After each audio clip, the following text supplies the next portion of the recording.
Assalamualaikum warahmatullahi wabarakatuh. Saya Nadia Septiana, NIM 8558884844. Saya berasal dari UPBJ Banda Aceh.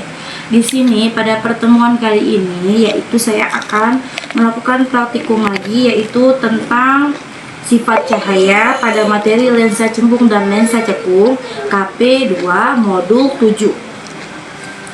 Yang dimana tujuan pada praktikum ini yaitu untuk menentukan jarak titik api dalam lensa cembung, dan yang kedua menentukan kekuatan lensa cembung, yang ketiga menentukan jarak titik api atau cermin cekung. Sebelum saya menjelaskan lebih lanjut atau melakukan percobaannya lebih lanjut dan memberikan contohnya, saya akan menjelaskan terlebih dahulu apa sih itu lensa cembung dan lensa cekung. Lensa cembung adalah jenis lensa optik yang memiliki permukaan yang menebal di bagian tengah dan menipis di bagian tepi, sehingga cahaya yang melewatinya akan dibiaskan atau dibelokkan ke arah yang lebih sempit.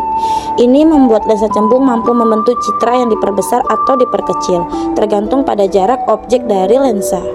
Sedangkan cermin cekung adalah cermin yang permukaannya melengkung ke dalam seperti bagian dalam mangkuk, sehingga cahaya yang datang akan dipantulkan dan berkumpul di titik fokus atau fokus utama di depan cermin. Baiklah, itu adalah beberapa penjelasan saya sedikit tentang lensa cembung dan lensa cekung. Langsung saja saya akan langsung mempraktekkan tentang praktikum lensa cembung dan lensa cekung, di mana alat dan bahannya yaitu adalah meja optik lengkap. Saya tidak mempunyai meja optik, jadi alat seadanya saja, yaitu ada lensa cembung saya menggunakan kaca pembesar. Cermin cekungnya saya menggunakan sendok makan ya, yang besi, tidak bisa menggunakan yang aluminium. Yang kedua ada korek api, ada layar atau tabir, dan sumber cahaya saya menggunakan lilin. Langsung saja kita susun. Jangan lupa untuk menghitung jaraknya, kita menggunakan penggaris yang 30 cm bisa, dan penggaris seperti ini yang 100 cm juga bisa. Langsung saja kita ukur ya. Baiklah, di sini saya sudah meletakkan atau menyusun alat dan bahannya. Di sini ada tabir putih dan ada lilin untuk sumber cahayanya, dan ini sudah ada ukuran penggarisnya, dan pakai menggunakan lensa cembung yaitu kaca pembesar. Pada prosedur percobaan pertama yaitu susunan lensa pada duduknya dan letakkan di antara layar dan sumber cahaya. Jadi saya letakkan di tengah lensa cembungnya. Nyalakan sumber cahaya, kemudian aturlah posisi benda yaitu sumber cahaya lilin. Ukurlah jarak benda. Nanti saya akan ukur sebanyak 5 kali dalam berbeda-berbeda perbedaannya. Baiklah, saya akan melakukan percobaan pertama dengan jarak bendanya itu. Baiklah, ini adalah percobaan kita pada lensa cembung, yang dimana saya sudah menyusun ya. Ini ada lilin dan jarak benda tabirnya, ini jarak benda ya. Ini ada lensa cembungnya. Kita akan lakukan eksperimen atau percobaannya. Kita akan ukur dari jarak benda ke lensa cembung dan bayangannya. Yang pertama kita akan buat jarak bendanya di 7 cm dan jarak bayangannya di 33 cm. 33 cm. Artinya yaitu terlihat jelas ya, artinya yaitu adalah semakin diperbesar dan nyata, atau lensa cembung diperbesar dan nyata. Ini ya, di 33. Kita akan lakukan sampai seterusnya, yaitu pada percobaan kedua kita buat lagi jarak bendanya di 6 cm.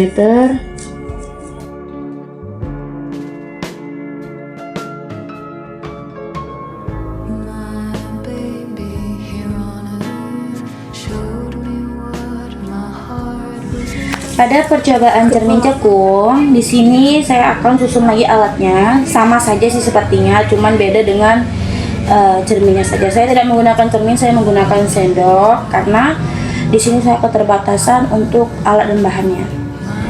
Jadi saya sudah susun alatnya, nyalakan sumber juga, atur kedudukan benda. Kita akan ukur lagi jarak dan bendanya gimana.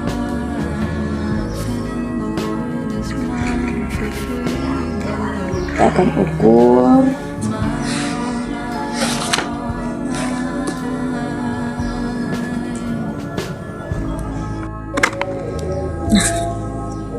Pada percobaan ini saya akan melakukan dengan menggunakan sendok makan yang besi. Dan saya sedang melakukan eksperimennya, yaitu saya akan memantulkannya. Yang pertama saya akan meletakkan benda pada jaraknya 4 cm dan pada jarak bayangannya itu pas di 60 cm.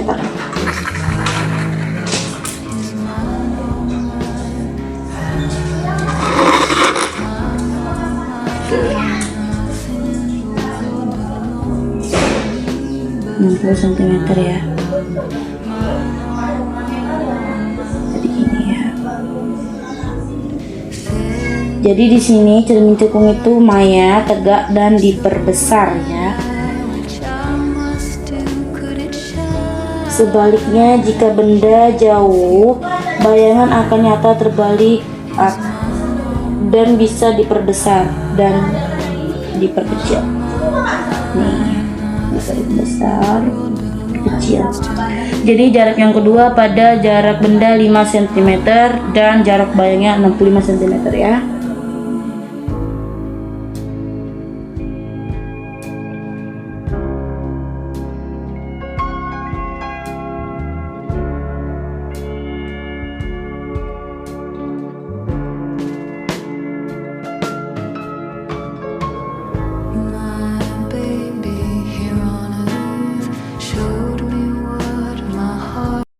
Jadi kesimpulannya adalah cermin cekung memusatkan cahaya dan bisa menghasilkan bayangan nyata atau terbalik dan maya atau tegak.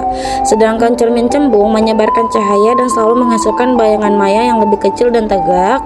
Cermin cekung digunakan untuk memfokuskan cahaya seperti pada lampu senter dan teleskop. Sementara cermin cembung digunakan untuk memperluas area pandang seperti pada kaca spion kendaraan. Jadi di sini kesimpulan utamanya. Dan karena saya menggunakan alat seadanya saja, jadi mohon maaf ya. Jadi selesai sudah laporan praktikum saya ini untuk pengamatan lensa cembung dan cermin cekung. Jadi saya akan dapat menyimpulkan tentang jarak bendanya dan sifat bayangannya gimana.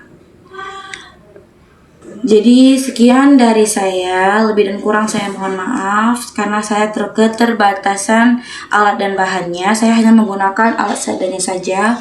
Saya akhiri, wabillahi taufiq wal hidayah. Assalamualaikum warahmatullahi wabarakatuh. Bye bye.